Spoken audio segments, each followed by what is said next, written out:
नमस्कार शेतकरी बांधवांनो, आजच्या व्हिडिओमध्ये आपण महाराष्ट्रातील शेतकऱ्यांसाठी अत्यंत महत्त्वाची अशी पीक विमा योजना आणि खरीप हंगाम 2026 संदर्भातील ज्या ताज्या अपडेट आहेत त्या जाणून घेणार आहोत. ओके, आज तारीख आहे 9 जून 2026. ओके, आणि आत्तापर्यंत काही मोठ्या घडामोडी समोर आलेल्या आहेत ज्या प्रत्येक शेतकऱ्याने जाणून घेणे अत्यंत आवश्यक आहे. त्यामुळे हा व्हिडिओ तुम्ही शेवटपर्यंत नक्की पहा. ओके, आता महाराष्ट्र पीक विमा योजना या संदर्भातली जी पहिली अपडेट आहे त्याबद्दल सांगायचं झालं तर सर्वात मोठी बातमी म्हणता येईल, कारण की महाराष्ट्र कृषी विभागाने शेतकऱ्यांना आता घाईघाईने पेरणी करू नये असा स्पष्ट सल्ला दिलेला आहे. राज्यात काही भागांमध्ये पावसाला सुरुवात झाली असली तरी अद्याप सर्व समाधानकारक पाऊस अजून तरी झालेला नाही आहे, म्हणून कृषी विभागाने हा सल्ला शेतकरी बंधूंना दिलेला आहे. ओके, आता कृषी तज्ज्ञांच्या मते पुरेसा आणि सातत्यपूर्ण पाऊस पडल्याशिवाय मोठ्या प्रमाणात पेरणी करणे आता धोकादायक ठरू शकते असं शेतकऱ्यांना सांगितलेलं आहे. ओके, आणि जर पेरणीनंतर पाऊस खंडित झाला तर बियाण्यांचे नुकसान होऊ शकते आणि पुन्हा पेरणीचा खर्च शेतकऱ्यांवर येऊ शकतो, म्हणून हवामानाचा अंदाज लक्षात घेऊनच पेरणी करण्याचा सल्ला देण्यात आलेला आहे. ओके, आता जी दुसरी अपडेट आहे त्याबद्दल सांगायचं झालं तर राज्य सरकारने चंद्रपूर आणि वणी भागातील नाकारलेल्या पीक विमा दाव्यांची पुन्हा तपासणी करण्याचे आदेश दिलेले आहेत. यापूर्वी अनेक शेतकऱ्यांचे दावे तांत्रिक कारणांमुळे नाकारण्यात आले होते, मात्र आता सरकारने या प्रकरणाची गंभीर दखल घेतली असून नव्याने पडताळणी सुरू करण्याचा निर्णयसुद्धा घेतलेला आहे. यामुळे अनेक पात्र शेतकऱ्यांना आता विमा भरपाई मिळण्याची आशा निर्माण झालेली आहे. ओके, आता अजून एक अपडेट समोर आलेली आहे. ओके, खरीप हंगाम 2026 संदर्भातील आणखी एक महत्त्वाची माहिती आहे. हवामान तज्ज्ञांनी एल निनोच्या संभाव्य प्रभावाबाबत इशारा दिलेला आहे, आणि हे एल निनो नक्की काय आहे हे तुम्हाला माझ्या चॅनलवर मी एक व्हिडिओ टाकलेला आहे एल निनोबद्दल. तुम्ही खाली स्क्रोल केलं तर तुम्हाला हा व्हिडिओ मिळेल. ओके, तो तुम्ही बघू शकता. ओके, हवामान तज्ज्ञांनी एल निनोच्या संभाव्य प्रभावाबाबत इशारा दिलेला आहे शेतकरी बंधूंना.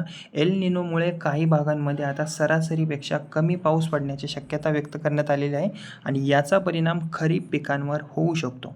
त्यामुळे राज्य शासन आणि कृषी विभागाने विशेष कृती आराखडा तयार करण्यास सुरुवातसुद्धा केलेली आहे. ओके, तसेच आता हवामान बदलाचा वाढता प्रभाव लक्षात घेऊन शेतकऱ्यांना हवामानावर आधारित शेती करण्याचा सल्लासुद्धा देण्यात आलेला आहे. पाणी बचत तंत्रज्ञानाचा वापर, योग्य पीक निवड आणि स्थानिक हवामानानुसार नियोजन केल्यास संभाव्य नुकसान कमी करता येऊ शकते. ओके, कारण की ICAR, ISAT आणि इतर संस्थांनी शेतकऱ्यांना हवामानानुसार पाणी, पीक निवड, पाणी बचत तंत्रज्ञान आणि स्थानिक परिस्थितीनुसार शेती व्यवस्थापन करण्याचा सल्लासुद्धा दिलेला आहे.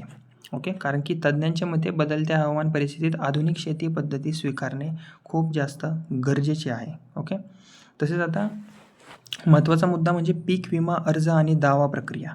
ओके, आता कृषी विभागाने शेतकऱ्यांना आवाहन केले आहे की पीक विमा भरताना सर्व माहिती अचूक असावी. ओके, अचूक भरावी. जमिनीची माहिती असेल, पीक तपशील असेल, बँक खाते असेल आणि मोबाईल क्रमांक योग्य असणे अत्यंत आवश्यक आहे. कोणतीही चुकीची माहिती भविष्यात दावा प्रक्रियेमध्ये तुम्हालाच अडचणी निर्माण करू शकते. त्यामुळे ही जी माहिती मी तुम्हाला सांगितलेली आहे ती बरोबररित्या असणे गरजेचे आहे. ओके, सर्व माहिती तुम्ही बरोबर अचूकरित्या भरावी, एवढेच मी पण सांगेल. ओके, तसेच आता जर पिकांचे नुकसान झाले तर निर्धारित कालावधीत तक्रार नोंदवणे अत्यंत गरजेचे आहे. ओके, अनेक शेतकरी वेळेत माहिती न दिल्यामुळे विमा लाभापासून वंचित राहतात. त्यामुळे नुकसान झाल्यानंतर त्वरित संबंधित यंत्रणेशी संपर्क साधावा, एवढेच मी पण सांगेल. ओके, आणि आजची सर्वात मोठी अपडेट म्हणता येईल की राज्य सरकारने नाकारलेल्या पीक विमा दाव्यांची आता पुन्हा तपासणी सुरू केलेली आहे. ओके, तसेच कृषी विभागाने घाईघाईने पेरणी न करण्याचा स्पष्ट संदेश दिलेला आहे, सल्ला दिलेला आहे, आणि खरीप हंगाम 2026 मध्ये हवामानाच्या परिस्थितीकडे विशेष लक्ष ठेवण्याचे आवाहनसुद्धा केलेले आहे. तुमच्या भागात शेतकरी बंधूंना पाऊस सुरू झाला आहे का? तुम्ही खरीप पेरणी सुरू केली आहे का? तुम्हाला पीक विम्याचा लाभ मिळाला आहे का? तुमचे मत आणि अनुभव मला कमेंटमध्ये तुम्ही नक्की लिहा आणि सांगा, आणि जिल्ह्याचं नाव लिहायला शेवटला विसरू नका. ओके, या 3 प्रश्नांची उत्तरे नक्की द्या, आणि व्हिडिओ आवडला असेल तर व्हिडिओला लाईक करा आणि इतर शेतकरी बांधवांपर्यंत हा व्हिडिओ शेअर करा. आणि अशाच पीक विमा, हवामान, कृषी योजना आणि शेतकरी बातम्यांसाठी माझे बडी नावाचं चॅनल आहे, त्याला फ्रीमध्ये सबस्क्राईब करायला विसरू नका. धन्यवाद.